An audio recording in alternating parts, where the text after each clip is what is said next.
Hello everyone. Uttarbanga সত্যিই অপরূপ সুন্দর। আজকে আছি আমি এমন একটি জায়গায়, যে জায়গাটি শিলিগুড়ি থেকে মাত্র 1 ঘন্টার দূরত্বে। হাতের নাগালে এত সুন্দর একটি জায়গা, হয়তো আমরা এর উপর দিয়ে অনেকে যাতায়াত করি, বাট এদিকে খেয়াল করি না।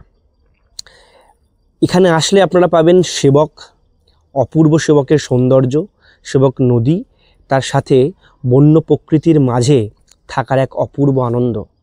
এই চারিদিকে হয়তো শুনতে পাচ্ছেন পাখির কিচিরমিচির, কখনো হয়তো হাতি আসছে। এই অদ্ভুত এক আনন্দের মাঝে, অদ্ভুত এক বন্যতার মাঝে থাকার অপূর্ব এক স্বাদ।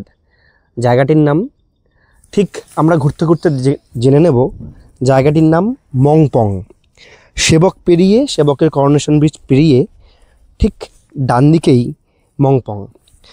মংপংয়ে আসতে গেলে আপনাদের ফরেস্ট ডিপার্টমেন্টের সাইট রয়েছে, সেই সাইটে গিয়ে আপনাকে বুকিং করতে হবে মংপংয়ে আসার জন্য। এবং আপনারা দেখতে পাচ্ছেন অদ্ভুত সব টেন্ট রয়েছে, এবং এই টেন্টেও থাকা যায়। আমি এখানকার যিনি ছিলেন দায়িত্বে, তার সাথে কথা বললাম। এই কটেজগুলোর অদ্ভুত সৌন্দর্য রয়েছে।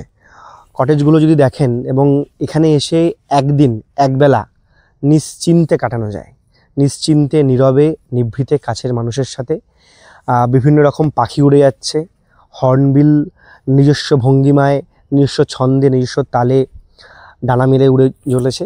এবং তার সাথে অপূর্ব এই সবুজায়ন, এই সবুজের অপূর্ব সৌন্দর্য। এবং দূরে বয়ে চলেছে তিস্তা। মাঝে মধ্যে তিস্তার ভয়াল রূপ আমরা দেখতে পাই, যদিও প্রকৃতির রোষানলে আমরা পড়ি আমাদের নিজেদেরই কারণে। মানুষ যেভাবে প্রকৃতির উপর অত্যাচার করে চলেছে, তার জন্যই প্রকৃতি কিন্তু তার ভয়ঙ্কর রূপ দেখিয়ে চলেছে বিগত বেশ কয়েক বছর ধরে। না হলে কিন্তু প্রকৃতি অসম্ভব সুন্দর। এবং আমি বলবো, যদি সময় সুযোগ হয় অবশ্যই মংপংয়ে আসুন। এই ওয়াইল্ডারনেস ক্যাম্পে অনেক অ্যাক্টিভিটিও রয়েছে। যদি বাড়ির কোনো ছোট বাচ্চা থাকে, অপূর্ব। এখন তো মাঠঘাট হারিয়ে যাচ্ছে, এখন সব প্লে স্টেশনে বাবা মারা বাচ্চাদেরকে খেলাধুলা করাতে নিয়ে যায়। তাই এই মাটির সাথে, মাটির টানে, সবুজের মধ্যে, ঘাসের মধ্যে সময় কাটানোর অপূর্ব এক সুন্দর জায়গা। সকলে খুব ভালো থাকুন, ভালো রাখুন। ধন্যবাদ।